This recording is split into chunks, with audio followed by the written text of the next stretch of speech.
우주 최강의 시사주간지 한겨레 21을 만드는 4명의 기자가 모였습니다. 1, 2, 3, 4. 4기자 지금 시작합니다.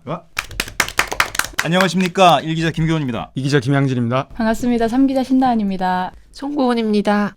네, 오늘 4기자가 일정 문제로 참석을 못했고요. 대신 한겨레 21의 정치 전문 기자 손고은 기자 이 자리에 모셨습니다. 와, 어렵게 모셨습니다. 네. 예.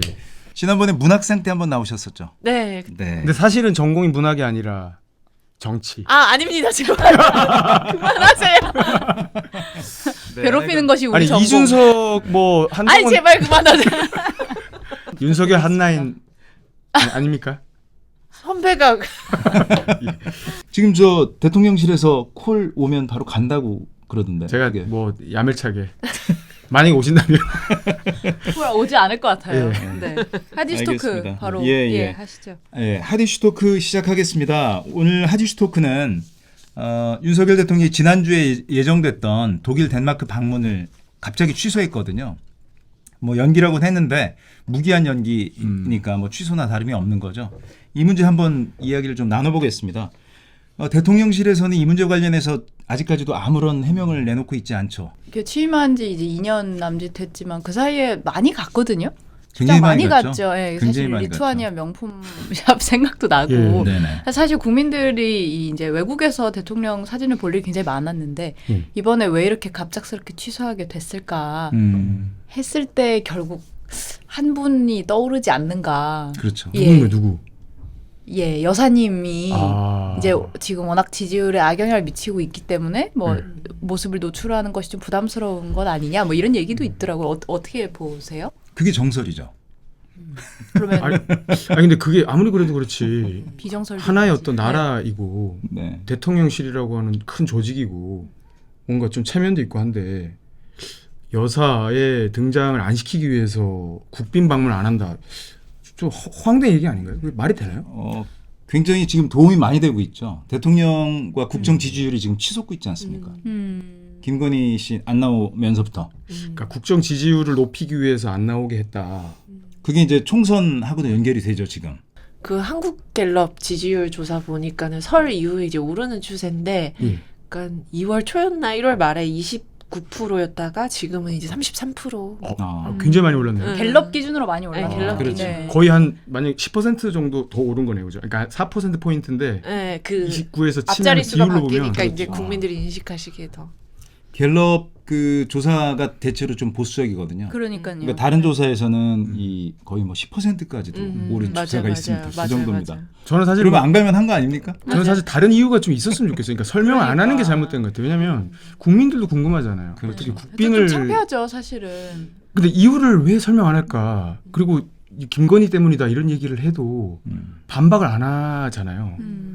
뭐 그러니까 더 오해가 커지는 것 같아요. 만약에 오해라면. 예, 그렇죠. 제가 사석에서 이런 얘기 하다가 뭐 지인이 물어봤어요. 아니 그러면 혼자 가시면 되지 않나? 이렇게, 그렇죠. 이렇게 가끔은 좀 따로 가는 모습도 보여주면서 지금 그렇죠. 안 그래도 이제 여사님이 뒤에서 이것저것 하는 거 아니냐는 의혹이 있는데 그냥 가서 좀 자유로운 모습 보여주시면 안 되나? 라고 했는데 그러면 안 되나요? 어떻게 그러면 좀 더 모양새가 이상했을까요? 통상적으로 국빈 방문은 그 부부 동반으로 가는 거고요. 물론 이제 뭐 피치 못하는 사정이 있으면 혼자 갈 수도 있겠죠. 근데 중요한 거는 지금 뭐 김건희 씨의 노출 자체가 지금 이제 리스크인 거죠. 정부 입장에서는 뭐 그렇게 보이지 않습니까? 그러니까 뭐 김건희 그 전 대표가 등장을 안 하는 것만으로도 좀 전 대표? 전 대표가. 마음속에 전 대표입니까? 그분이 저기 무슨 회사 했잖아요. 그쵸, 코바나 맞아. 네. 맞네요. 아니 근데 저는 뭐 이렇게 대통령 맞네요. 부인이라도 그 네. 부속으로 취급하지 맞아요. 않고 본인의 그 사회적 지위에 맞게 부르는 게 좋지 않을까 싶어서 그렇게 불렀는데. 굉장히 그 존중감이 있는 네. 직함. 아니 그 전 대표 표현이었습니다. 김건희 전 대표 같은 경우에 그 등장 안 했다는 것만으로도 마치 뭔가 왜 안 했나 이런 뭐 보도가 나오고 혼자 어떤 갔을 경우에 등장 안 하지만 등장한 효과가 될까봐 뭐 그런 취지신 건가요? 그렇죠. 근데 그러면 사실은 등장을 해도 문제고 안 해도 문제고 없이 가도 문제고 지금 결국은 국민들이 다 사실상의 어떤 이 합리적 의심을 하고 있는 상황인데 그렇죠. 이제 이 기자 말씀하신 대로 좀 해명을 차라리 하면 그렇죠. 예, 좀 해명 못할 만한 사정이 있는 게 아닌가. 음. 예. 해명을 한다고 해도 뭐라 그러고 안 한다 그래도 뭐라 하고 누군가가 그렇죠. 뭐 그런 생각이 해명을 하면 음. 국민들이 더 신뢰하고 그게 뭐 안 좋은 내용이라도 더 지지할 것 같은데 왜 해명을 안 할까요? 저는 네, 그것도 궁금하더라고요. 이유를 대긴 했죠. 네. 그 의사 집단 행동. 아니요. 김건희 씨 관련해서 부담이 있어서 안 간다고 해명을 하면 오히려 국민들이 더 이해하지 않을까요? 그렇게는 그렇죠. 안 음. 그건 힘들 것 아닌가요? 같은데요. 네. 그건 힘든가요? 네, 그거는. 근데 사실은 이게 보니까 윤석열 대통령이 정치를 잘하는 것 같습니다. 아, 왜 그렇습니까? 윤석열 사단에 브레인이 있는 것 같습니다. 어떤 브레인? 아니 4% 올랐다는 거 아닙니까 지금? 결과가 좋은 거 이상 올랐죠. 결과가 좋은 거 아닙니까 지금? 네네. 누가 이걸 이렇게 다 코치를 하는지 정말 대단한 것 같습니다. 천아무개 뭐 이런 분들이 좀 생각나는데 그렇게 지금 사람들이 의심을 하고 있죠. 네. 뭐 근거는 없지만 네. 예, 그런 사실 그런 합리적 의심인데 그런 의심을 한다는 게 참 지금 우리 정치 상황에서는 비극이죠. 근데 이거를 계속할 수는 없는 노릇인데 그 총선 이후에는 조금 어떻게 사실 여사님이 2년 내내 앞으로 남은 이 재임기가 내내 이렇게 숨어 지낼 수는 없을 이미 텐데. 나오셨습니다. 아. 네, 엊그제 그 넷플릭스 뭐 CEO 그렇죠. 예, 하고 이정재 배우 만나는 자리에 나왔습니다. 근데 재미있는 거는 사진에는 안 나왔습니다. 아. 사진 찍을 때는 빠지고 아. 모임할 때 그때만 같이 그러면 벌써 동석했다고. 총선 이후에 나오실 줄 알았는데 벌써 다시 시작하셨네요. 근데 이걸 보면 얼굴을 안 드러낼 것 같습니다. 아니 근데 저는 근데 이걸 뭐 국민을 사실은 뭐 보통 뭐 조삼모사 뭐 이런 대상으로 생각하나. 결과적으로 등장은 하는데 그냥 사진만 안 내보내서 뭔가 이미지를 만들어서 뭔가 이익을 보겠다는 거 아닌가요? 이거 도대체 뭘로 보길래 네. 어떤 진정성 있게 이런 부분은 설명을 하고 어떤 이유가인지 얘기를 해줘야지. 국빈을 뭐 우리 윤석열 대통령이 잘나서 가는 겁니까? 국민의 대표라서 가는 건데 그렇죠. 이런 부분이 참 너무 심각한 것 같습니다. 이게 맞습니다. 뭐 이정재 만나러 나올 때는 나오고 사진만 안 찍고 누구 속입니까 지금?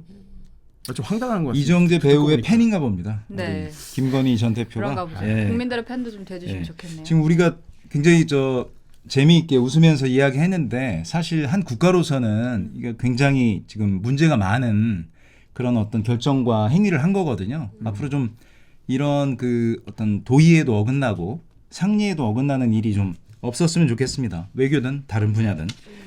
그러면 이 정도로 하디슈 토크 마치겠습니다. 오늘의 20일 1부 시작하겠습니다. 1부에서는 개혁신당에 대해서 좀 이야기를 해보겠습니다. 지난 2월 9일에 제3지대 정당이라고 하는 한 서너 개의 그룹이 뭉쳐서 개혁신당이라는 하나의 정당을 만들었고 이 정당의 어떤 활동이 앞으로 총선에 상당한 영향을 주지 않을까 하는 그런 관심을 일으키고 있는데요.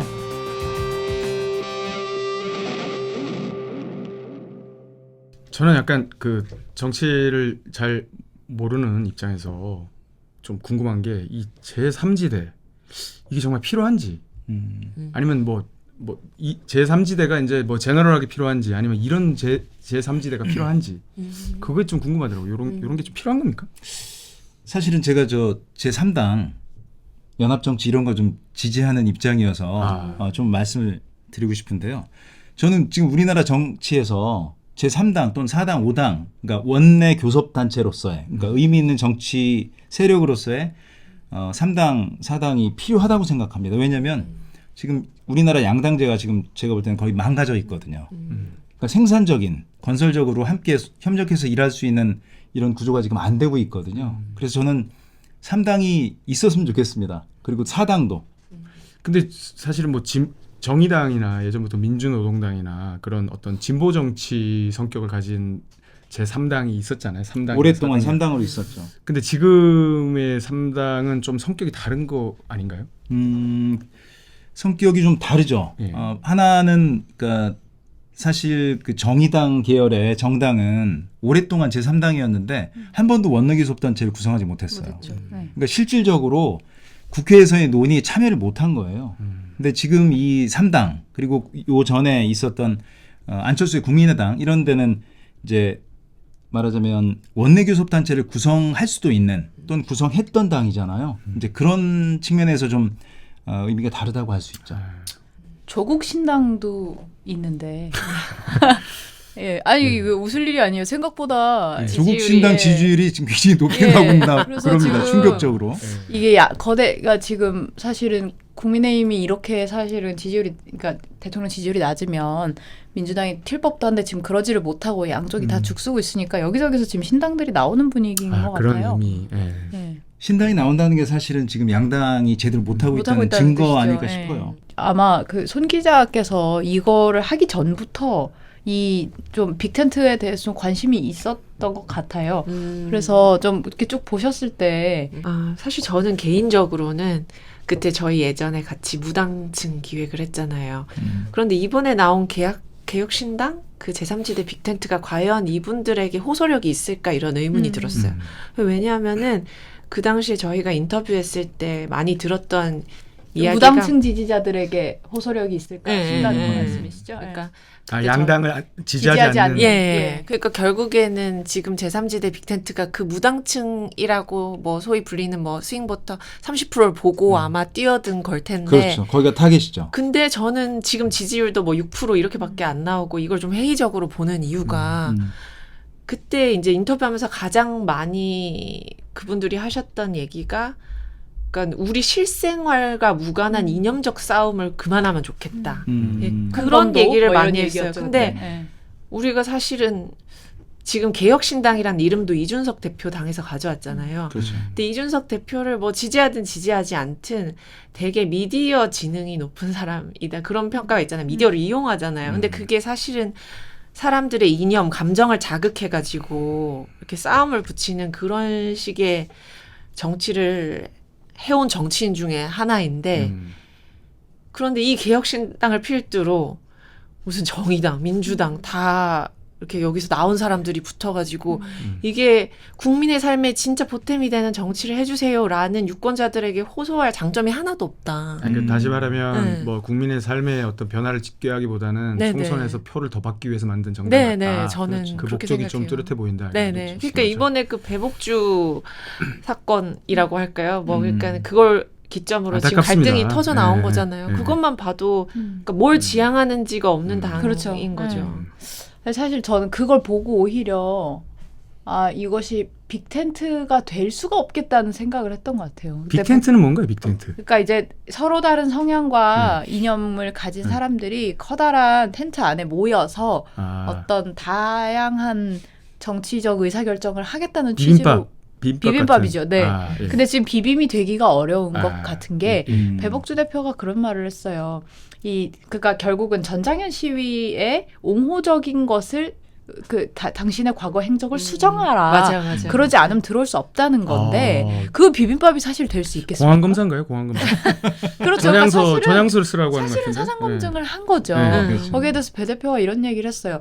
그 전장현의 시위의 방법과 지향에 대해서는 다양한 의견이 있는 것이지 하나의 정답이 있는 것이 아니다. 나는 이걸 요구한 이 대표 굉장히 실망스럽다라고 얘기했는데 저도 너무 착하게 얘기하신 것 같은데. 그렇죠. 예. 사실은 사실 굉장히 말도 안 되는 예, 신사적으로 요구죠. 한 건데 어떻게 그런 요구를 합니까? 이것이 이제 빅텐트라는 하늘이 두 쪽 나도 너랑은 안 하겠다. 뭐 이 정도가 나와야 되는데 이제 뭔가 정체성과 좀, 예, 예. 이렇게 딱 부딪히는 거죠. 좋은 거 다 붙여놓고 왜 그러십니까 이름에?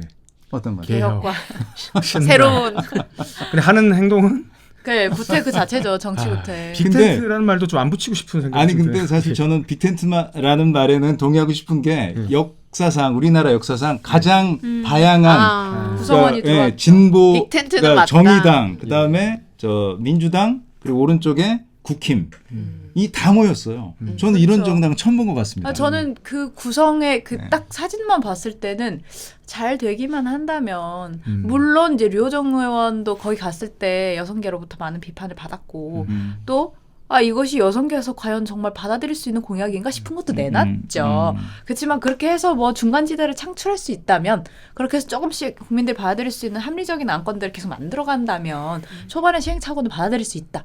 이렇게 생각했는데 지금 그런 어떤 공약들은 잘 안 나오고 그 공약 어떻습니까? 그 여성들 군대 갔다 오면 제가 그 이를테면 얘기를 애둘러서 하고 있지 않습니까? 아직 여성계가 공무원 받아들일 시험 수가 없는. 예, 그리고 또 그 나이 드신 분들 그 무료로 지하철 타는 거 그거 유료하겠다, 폐지하겠다 이렇게 한 건 어떻게 생각하십니까? 제가 다시 일기작게 물어보겠어요. 그 개혁입니까?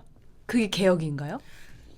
저 개인적으로는 뭐 전혀 동의할 수 없는 내용이죠. 그러니까 개혁이라는 건 뭐냐면 지금 어쨌든 구조적으로 답보되어 있는 어떤 세력 간의 다툼이나 혹은 구조적으로 배제되어 있는 약자를 어떻게 이 위치를 재조정하는 게 개혁이잖아요. 그렇죠. 근데 이제 이 약자들이 가지고 있는 포션을 이게 어떤 예산의 어떤 불필요한 지출이다 해서 가져가는 것이 어떻게 기존의 구조와 기존의 어떤 불균형한 구조를 바꿀 수 있냔 말이에요. 저는 이건 개혁과 전혀 상관이 없다고 생각이 돼요. 좀 장기적인 안목도 아니죠, 사실. 그렇죠. 뭐 그래서 뭐 우리가 뭐 예를 들면 뭐 군 문제를 정말 뭐 어떻게 해결할 건지, 어떤 남북 어떤 그런 갈등을 어떻게 해결할 건지, 그리고 뭐 예를 들면 맞아요. 자동차 뭐 많이 다녀가지고 탄소 배출 어떻게 할 건지 좀 그런 거시적인 근데 이 어떤 다른 정당들 같은 경우 개혁신당에 대해서 좀 어떤 입장을 보이나요? 좀 취재하셨죠? 네, 제가 좀 취재를 했는데 지금 뭐 전체적으로 봤을 때는 이 가장 타격을 입을 당이 지금 민주당인 것 같고요. 그 다음은 타격 입는 당이 정의당인 것 같고, 그리고 국힘은 약간 좀 웃고 있는 것 같아요. 양정숙 의원을 섭외한 거에 대해서는 좀 어떻게 보시나요? 오늘 한동훈 비판도 했더라고요. 그러니까 이거 선거 보조금 때문에 하는 거 아니냐. 뭐 한동훈 어떻게- 비대위원장이 그건 뭐 예. 장명하죠. 양정수 예. 예, 합류에 대해서 예. 어떻게 보시나요? 그냥 명백한 것 같은데요. 선거 그러니까 보조금을 보조금 때문인 거는 5명 명백한 이상이면 것이고. 많이 받을 수 있고 5명 미만이면 그 액수가 사실은 그것도 좀 이상하더라고요. 비례해서 올라가면 되는데 5명부터는 확 올라가고 4명까지는 맞아요. 네. 아주 적어요. 삼천- 그래서 뭐 1,000만 원 5배인가 수준이죠. 10배인가가 네. 늘어났다고 그러더라고요. 그러니까 그런 이제 이걸 노려서 이제 뭐 구설수가 있는 분인데 영입을 한 거죠. 뭐 근데 사실은 정당으로서는 그 국고 보조금이 굉장히 중요하니까 맞아요. 그런 거 비난하기는 좀 어려울 맞아요, 것 같아요. 맞아요. 그리고 비난하기는 어려운데, 그러니까 양정숙 의원이 민주당에서 탈당한 계기가 재산 문제였어요. 그러니까 어떤 그 배복주 의원처럼 뭐 정치적인 이념이나 이런 사상 뭐 이런 것 때문에 갈라선 게 아니고 그 재산 차명 문제를 해결을 못해서 그것 때문에 어떤 국민들의 도덕성의 기준에 맞지 않다 해서 결국 이제 총선 뭐 불출마 얘기도 나오고 그랬는데 끝끝내 결국은 이제 의원직을 유지하고 그러다가 뭐 이제 법원에 가고 뭐 이런 것 아닙니까? 그래서 그런 분을 개혁 신당에 모신다는 거에 대해서 사실은 사람들이 그래 국고보조금 때문에 어쩔 수 없겠지 하면서도 그러면 이 당은 대체 뭘 지향하는 거야? 뭐 이런 종류의 맞습니다. 질문이 벌써부터 사실 라디오에서도 많이 나오고 있거든요. 그래서 그런 점들을 이 당이 해결하고 돌파해 나가지 않으면 진짜 정말 임시 야합 정도로밖에는 비치지 네. 않을 것 같아요. 빅텐트 하면 뭐 다 모여도 된다. 그러니까 그런 이 빅텐트가 빅텐트. 정말 혁신의 빅텐트냐 아니면 어중이들의 네. 모임가가 네. 이제 거대 야당의 비토 외에는 아무런 의제가 없는 텐트냐. 맞습니다. 예, 이게 굉장히 중요한 지적 같아요. 근데 저는 개혁신당도 마찬가지고 그 기존 양당도 심지어 정의당도 최근에는 그런 의제 설정 기능을 많이 잃은 것 같아요. 못했죠. 네. 뭘 주장하는지 모르겠어요. 각 당이 집권을 해서 또는 총선에서 맞아요, 많은 맞아요. 의석 차지해서 뭘 하겠다는 게 없이 지금 서로 비난만 하고 있거든요. 어떤 주장이 그러니까 그렇죠. 어떤 국힘이 그렇죠. 안 돼야 되니까 예. 민주당을 찍어달라. 또는 양당이 안 돼야 되니까 개혁신당 찍어달라. 그거 시작하신 분이 민주당이 있어요. 안 되니까 뭐 국힘을 뭐 찍어달라 이런 식이죠. 다. 그걸 시작하신 분이 있어요. 누굽니까? 윤아무개. 그렇죠. 문재인 정부 심판이었죠, 예. 그죠? 예. 네. 그러니까 뭐다 닮아가는 것 같아요. 지금 보니까 이 지금 제3지도 얘기를 듣고 보면 결국 양당이 안 되니까 양당이 싫은 사람 다 모여. 맞아. 이런 빅텐트 우리가 기대했던 게 아닌데 음. 좀 아쉽습니다. 예. 최근 이 정치 돌아가는 상황을 보면 요 전까지만 해도 사실은 그 윤석열 정부가 워낙 실정을 했잖아요. 잘못을 많이 해서 거기에 대한 심판이 굉장히 큰 어떤 구도였는데 지금은 이 구도가 좀 그러니까 흔들리는 것 같습니다. 어떻게 생각하십니까, 우리 정치 전문 기자 손고은 기자?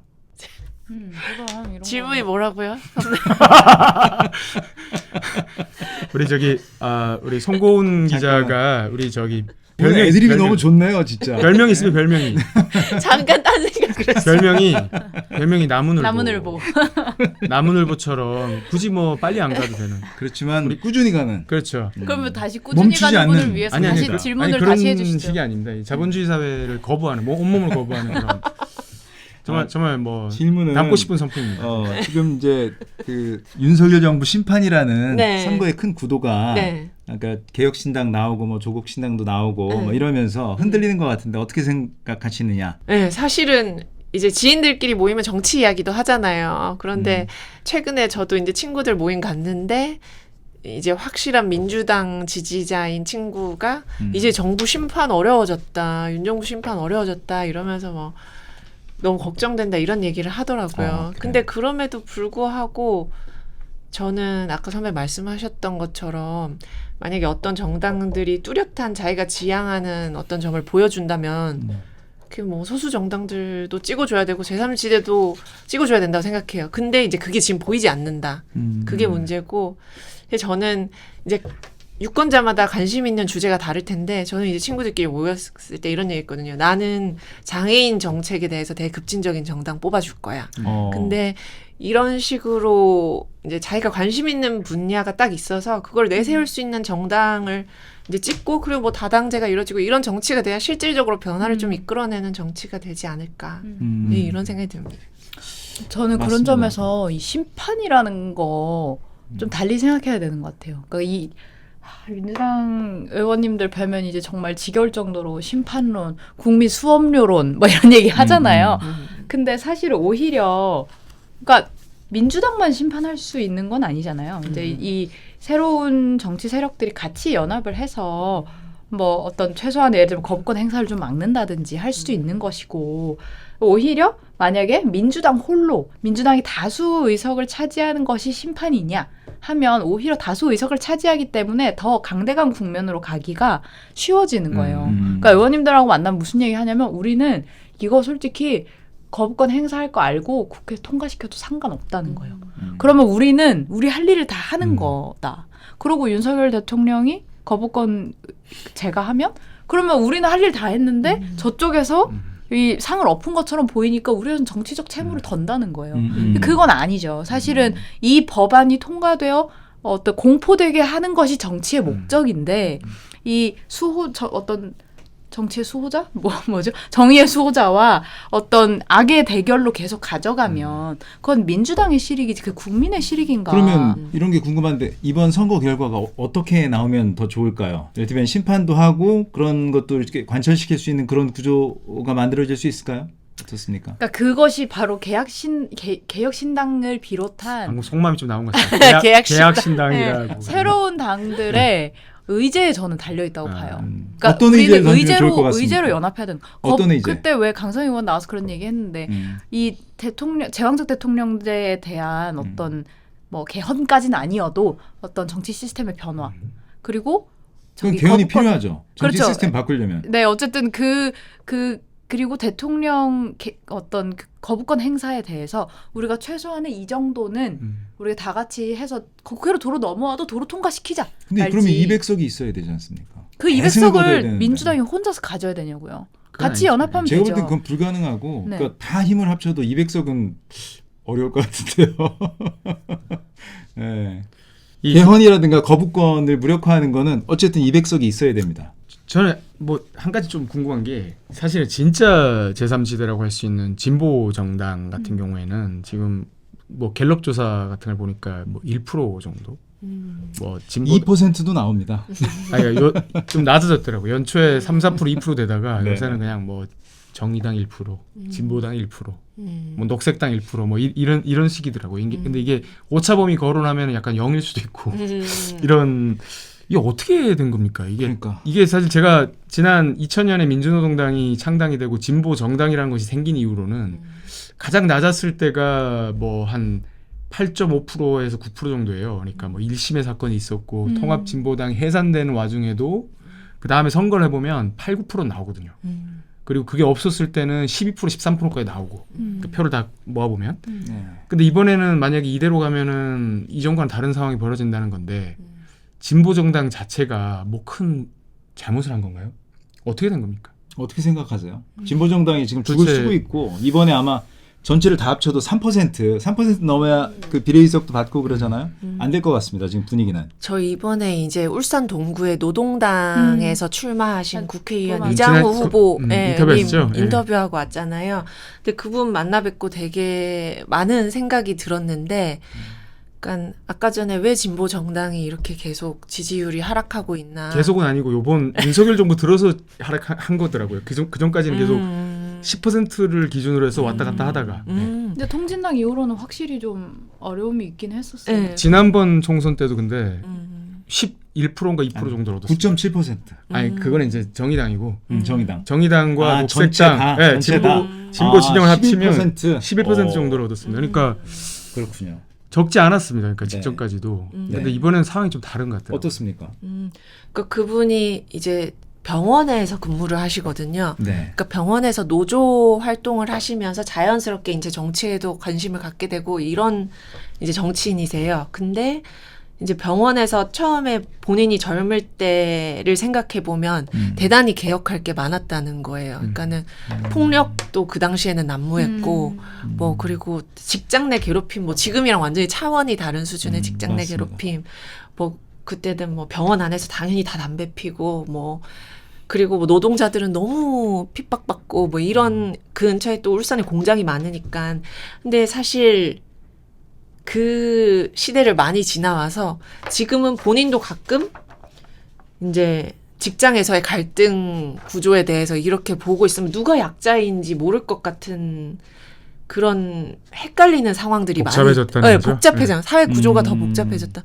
봉준호 감독님이 어떤 인터뷰에서 그랬잖아요. 그러니까 이제는 사회 구조를 어떻게 어디를 바꿔야 될지 모르는 단계에 접어들었다. 오히려 뭘 개혁하자 이런 게 아니라 그래서 그런 문제도 저는 영향을 끼쳤을 것 같고 그러니까는 그것도. 이번 같은 경우에도 진보당이 어쨌든 양당 정치의 신물이 나니까 이걸 깨보자 뭐 이런 얘기를 진보당도 하고 노동당도 하고 막 그랬었는데 이번에 이제 진보당이랑 민주당이랑 손을 잡는 걸 보면서 되게 본인이 또다시 한면을 느꼈다 뭐 이런 것도 있고 그러니까 어떤 내부 갈등도 굉장히 심한 것 같고 그런 것 같습니다. 네. 그런 것도 있는 것 같아요. 그러니까 뭐 내부적인 갈등은 사실은 계속 있어왔던 것 같아요. 민주노동당 생기고 바로 진보신당이 생겼고 맞아. 통합진보당 사태도 있었고 계속 갈등은 있어왔고 그게 어떤 타협하지 않는 모습이 장점도 있지만 단점도 있지만 장점도 있었다고 생각해요.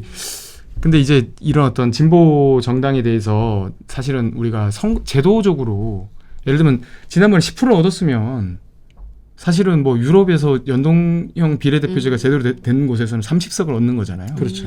그래서 계속 어떤 훈련할 수 있고 어떤 뭐 표가 적게 나오더라도 계속 참여할 수 진출해서 있어야 그렇죠. 뭐 되는데. 예를 들면 그럼요. 기초의회든 광역의회든 진출해서 뭔가 정치를 하고 연습하고 이런 무대가 돼야 되는데 계속 그런 부분들이 안 되다 보니까 국민 입장에서도 지지를 해도 계속 확인할 그렇죠.